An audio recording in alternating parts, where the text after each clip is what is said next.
Welcome to the Encore Audio Archives YouTube channel. I'm Taper Dave, and this is my channel. I've uploaded hundreds of talks here that I've recorded at meetings in West LA, and I've also recorded conventions starting in 2013. I've got a bunch of those up. And Walt and Mary Murray, the original owners of Encore Audio Archives, started the company in the 80s, and Walt recorded Joe and Charlie's and a bunch of stuff down in Vista, California. My sobriety date is June 20th of 1994. I hope you find something you like, so please like and subscribe to my channel and comment down below. If you want to hear something that I don't have or that you don't see, I'll see that I get it. Anyways, take care and have a great day if you want to. My name is Lynn and I'm an alcoholic. And my heart is so full. Thank you everyone for sharing this intimate subject. I was raised with a strict religious tradition, and I rebelled. I don't like rules. I don't like to be told. I like a lot of freedom and authority to make my own decisions. It was very gradual for me to walk away from that fearful God, especially when I got to the third step. The idea of turning my will and my life over to the higher power that I used to know was very scary for me because this was not safe. This was not safe. But I listened to you, and I remember being at the Serenity House, and we would write our own conception of a higher power, and somebody said, mine is like George Burns in Oh God. Wow, I always imagined this higher power as a mean old man just waiting to, zap me. And the idea of George Burns reassured me a little bit. And another one, it was an uncle, a very nice uncle who was always so good to her. That's another idea. And then there was a woman, for her it was a her. As a lady. And so these were your ideas that helped me move away from this very scary conception that I had. And gradually it changed. It used to be like a raisin in a bun. God was inside me somewhere. And now I don't know where my higher power starts and ends and where I start. It's in my heart all the time. I breathe it. I have a chance to do some meditation as well, prayer, morning, night, throughout the day, like has been shared already. But it's not a ritual at the same time, at the same place. It's very free. I like to practice being conscious of His presence as often as I can throughout the day. And sometimes it just is.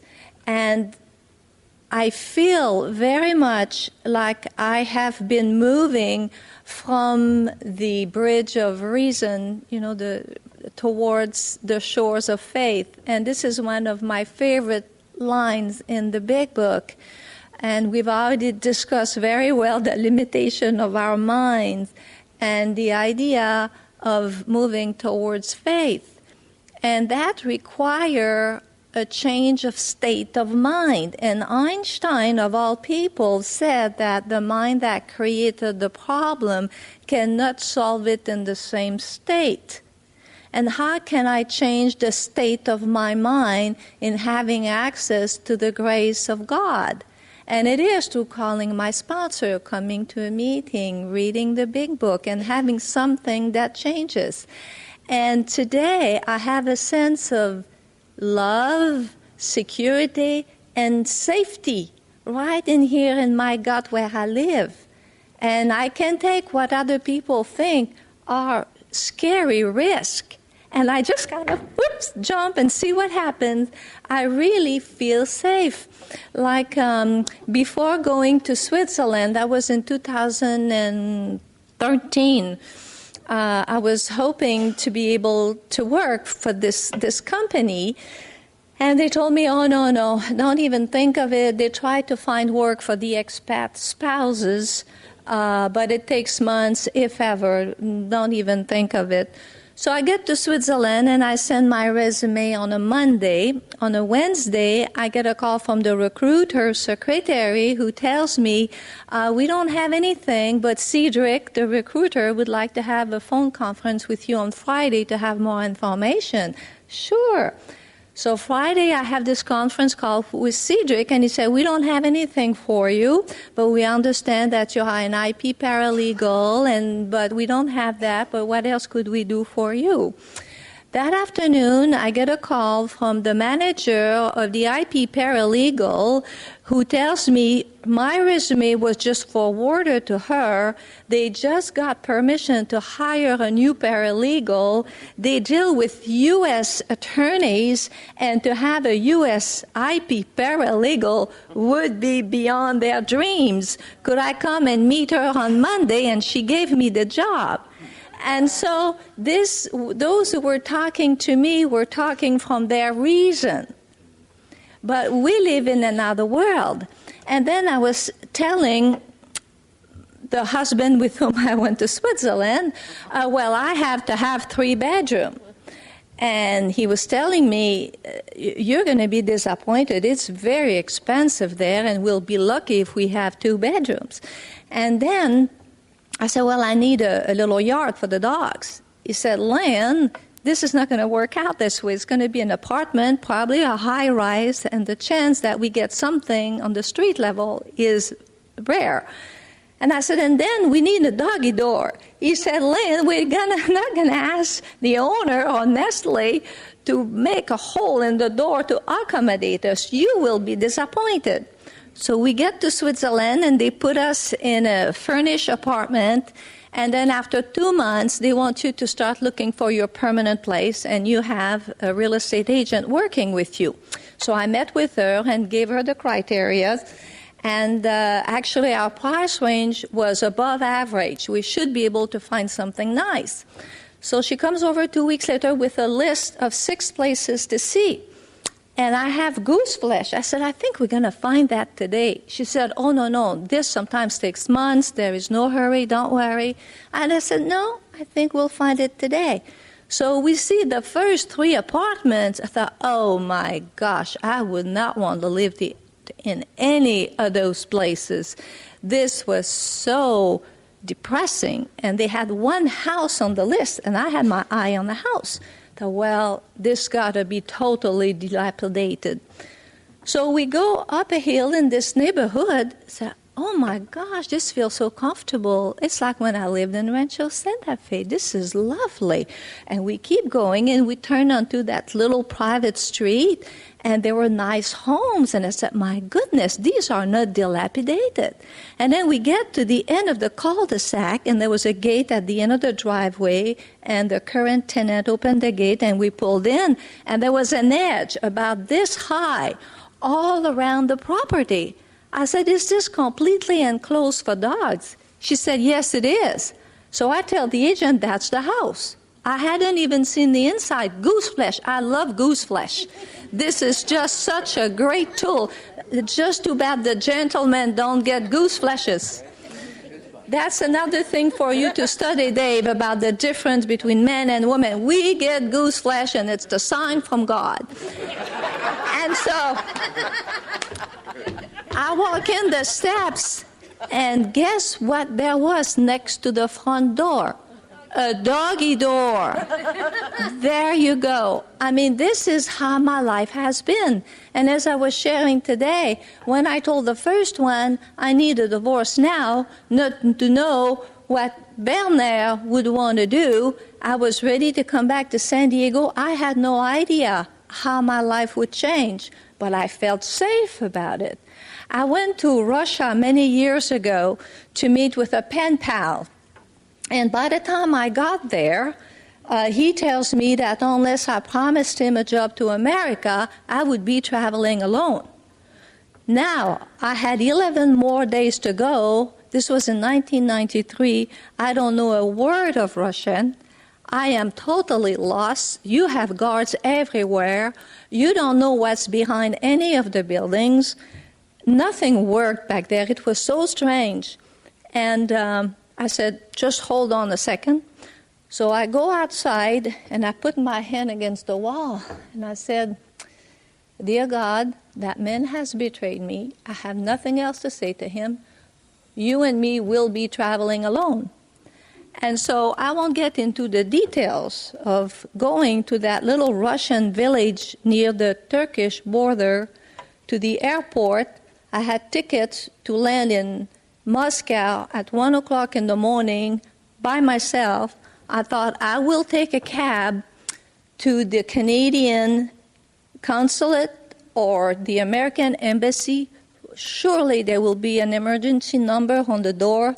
I can call there. This was my plan, landing in Russia in the middle of the night, a woman alone.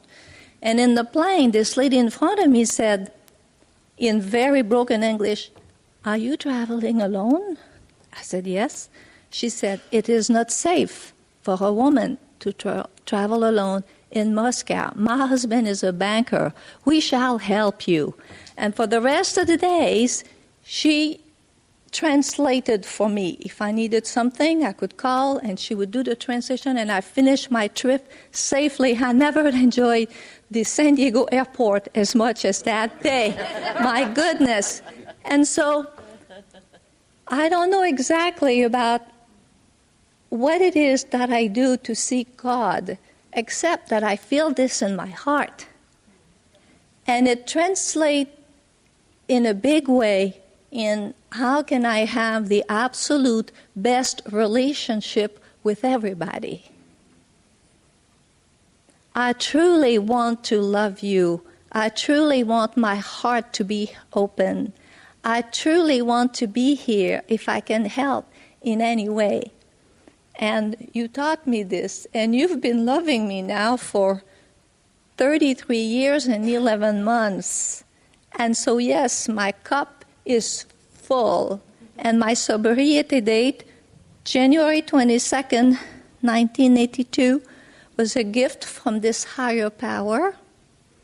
And I want to thank you for helping me nurture that treasure. Thank you so much.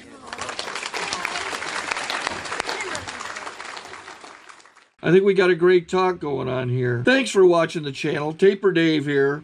Just curious, do you think this is better than Zoom? Okay, this is how I prepare my drone for launching. I like to do it inside the cab of my truck so I'm not standing outside in the weather.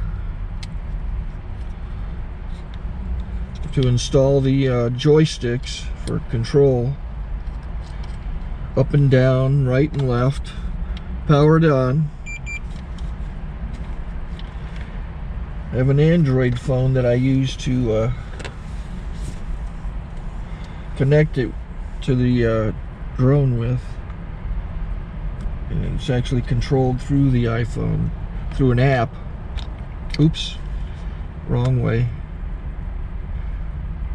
It's actually controlled through the iPhone, or through this Android phone, through the app. It's actually controlled through the Android phone, through an app, and you connect it through this short connection right here.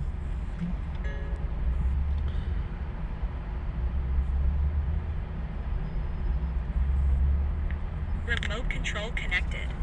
Remote control's connected. So I pull out the drone. I have to extend the legs.